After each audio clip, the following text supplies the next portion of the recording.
ऐसे दौर में जब आईएएस की भर्ती परीक्षा में भी घोटाले सामने आ रहे हैं, पूजा खेड़कर का मामला सामने आया है जिनके खिलाफ यूपीएससी ने एफआईआर कर दिया है। जैसे कि आप जानते हैं दोस्तों, पूजा खेड़कर वो शख्स है जिन्होंने कथित तौर पर फर्जी सर्टिफिकेट देकर आईएएस में भर्ती ली।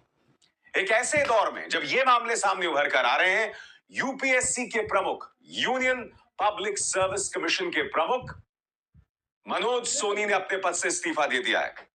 मनोज सोनी, जी हां, मैं सबसे पहले आपको बता दूं, यूपीएससी वो संस्था है जो आईएएस, आईपीएस, आईआरएस के एग्जाम्स करवाती है।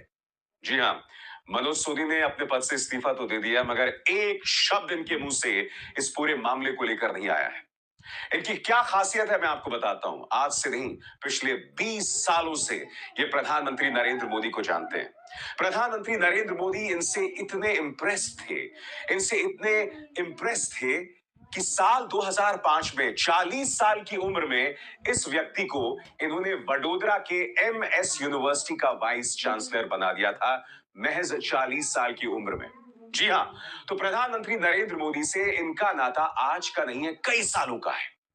राहुल गांधी ने इस शख्स के बारे में आज नहीं, साल 2022 में चेतावनी दी थी, क्योंकि एक आर्टिकल आता है वायर का जिसमें बताया जाता है कि मनोज सोनी आरएसएस और बीजेपी के बहुत करीबी हैं और उन्हें यूपीएससी का प्रमुख बनाया गया है। इस पर साल 2022 में राहुल गांधी का यह बयान आया था जो आपके स्क्रीन्स पर है।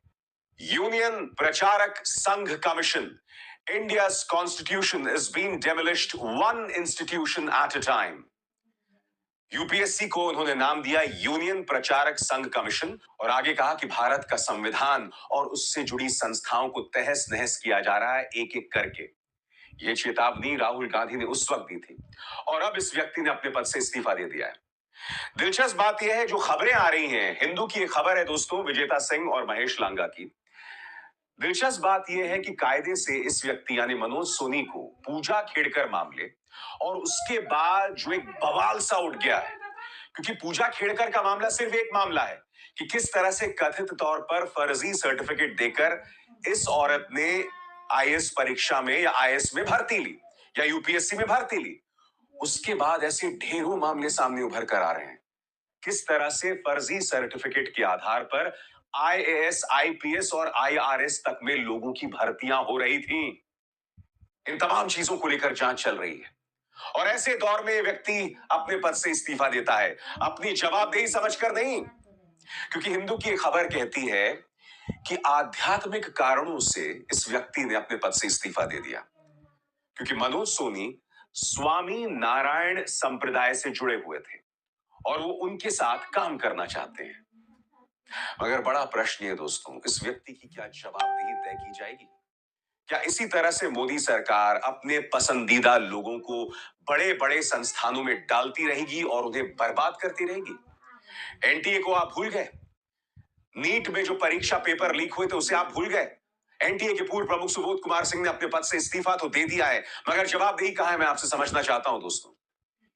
ये लोग जो रहस्यमय कारणों से अपने पद से इस्तीफा दे देते हैं, सबसे शॉकिंग बात यह है कि जिन काम के लोगों को भी लाया जाता है वो भी कुछ दिनों बाद अपने पद से इस्तीफा दे देते हैं। याद कीजिएगा, रघुराम राजन ने अपने पद से इस्तीफा दे दिया था, उर्जित पटेल, इन्हें आरबीआई का गवर्नर बनाया गया था, मगर फिर रहस्यमय तरीके से ये भी अपने पद से इस्तीफा दे देते हैं।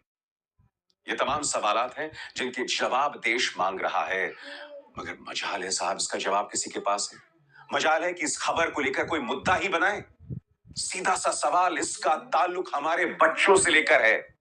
बड़ी बड़ी संस्थाओं में प्रधानमंत्री नरेंद्र मोदी या कहा जाए भाजपा जो है वो अपने पसंदीदा पिट्ठुओं को डाल रहा है जिनकी कोई क्वालिफिकेशन नहीं है। मैं आपको बतलाना चाहता हूं दोस्तों, ये जो यूपीएससी चेयरमैन का पद है, यहां पर अमूमन सिविल सर्वेंट्स को बनाया जाता था, यानी वो लोग जो खुद आईएएस रह चुके हैं, आईआरएस रह चुके हैं या आईपीएस रह चुके हैं, ऐसे लोगों को यूपीएससी का चेयरमैन बनाया जाता था। मगर फिर एक ऐसे व्यक्ति मनोज सोनी को यूपीएससी का चेयरमैन बना दिया गया जिसका नाता स्वामीनाथ संप्रदाय के साथ था। जो वडोदरा यूनिवर्सिटी का वाइस चांसलर था वो भी प्रधानमंत्री नरेंद्र मोदी के रहमो करम के चलते, यही कहा जाए मुख्यमंत्री नरेंद्र मोदी के रहमो करम के चलते। इसी तरह से तमाम संस्थाओं में लोगों को भरा जा रहा है, चाहे जेएनयू का वाइस चांसलर हो, चाहे आईएमसी का प्रमुख हो, जो कि पत्रकार बनाने के संस्थान है, वहां पर भी एक चाटुकार को इन्होंने उसका प्रमुख बना दिया है। अब ये सवाल पूछे जाएंगे क्योंकि इसका ताल्लुक हमारे बच्चों के भविष्य को लेकर है। सीधा सा सवाल मनोज सोनी से, क्या कोई जवाबदेही तय की जाएगी? ये तो चले गए ईश्वर की शरण में, क्या इनसे कोई जवाबदेही तय की जाएगी? क्या ये पूछा जाएगा कि आखिर क्या वजह है कि पिछले 10 सालों में, क्योंकि ये व्यक्ति 2017 से यूपीएससी से जुड़ा हुआ है, क्या इनकी जवाबदेही तय की जाएगी कि क्या वजह है कि लोग फर्जी सर्टिफिकेट लेके आईएएस, आईपीएस और आईआरएस में भर्ती लेने की हिमाकत कर रहे थे? अरे भाई, जवाबदेही तय की जानी चाहिए ना। आखिर क्या वजह है? आखिर क्या वजह है कि हर मोर्चे पर सिस्टम क्रैश कर रहा है? चाहे वो नीट हो, चाहे वो यूजी परीक्षा हो, या फिर यूपीएससी परीक्षा, हर तरफ सिस्टम क्रैश कर रहा है। अरे भाई, जवाबदेही तो तय की जानी चाहिए या नहीं तय की जानी चाहिए? कांग्रेस नेता जयराम रमेश ने इस मुद्दे पर करारा प्रहार किया है। उनका बयान, एक एक शब्द पर गौर कीजिएगा। 2014 के बाद से सभी संवैधानिक निकायों की पवित्रता, प्रतिष्ठा, स्वायत्तता और प्रोफेशनलिज्म को बुरी तरह से डैमेज किया जा रहा है। लेकिन समय समय पर स्वयंभू नॉन बायोलॉजिकल प्रधानमंत्री को भी कहने के लिए मजबूर होना पड़ता है कि अब बहुत हो गया। नरेंद्र मोदी 2017 में गुजरात से अपने पसंदीदा शिक्षाविदों में से एक को यूपीएससी सदस्य के रूप में लाए और उन्हें 2023 में 6 साल के कार्यकाल के लिए अध्यक्ष बनाया। लेकिन इस तथाकथित प्रतिष्ठित सज्जन ने अब अपना कार्यकाल समाप्त होने से पहले 5 साल पहले ही इस्तीफा दे दिया है।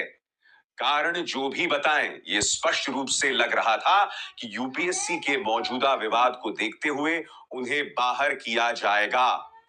ऐसे कई और व्यक्तियों ने सिस्टम को आबाद किया है। उदाहरण के लिए, एनटीए के अध्यक्ष अब तक इससे अछूते क्यों हैं?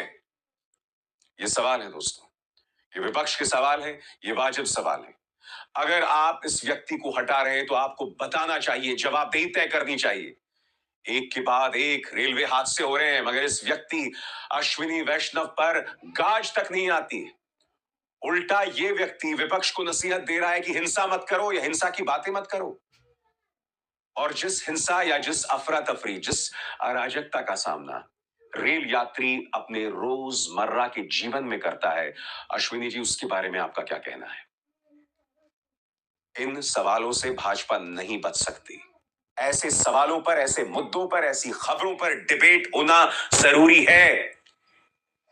एनटीए के प्रमुख के बारे में डिबेट होना चाहिए, नीट के बार बार पेपर लीक होने पर डिबेट होना चाहिए, रेल हादसे जो हर गुजरते दिन के साथ बढ़ रहे हैं उन पर चर्चा होनी चाहिए। आखिर क्यों यूपीएससी के चेयरमैन ने अपने पद से इस्तीफा दिया, इस पर डिबेट होनी चाहिए।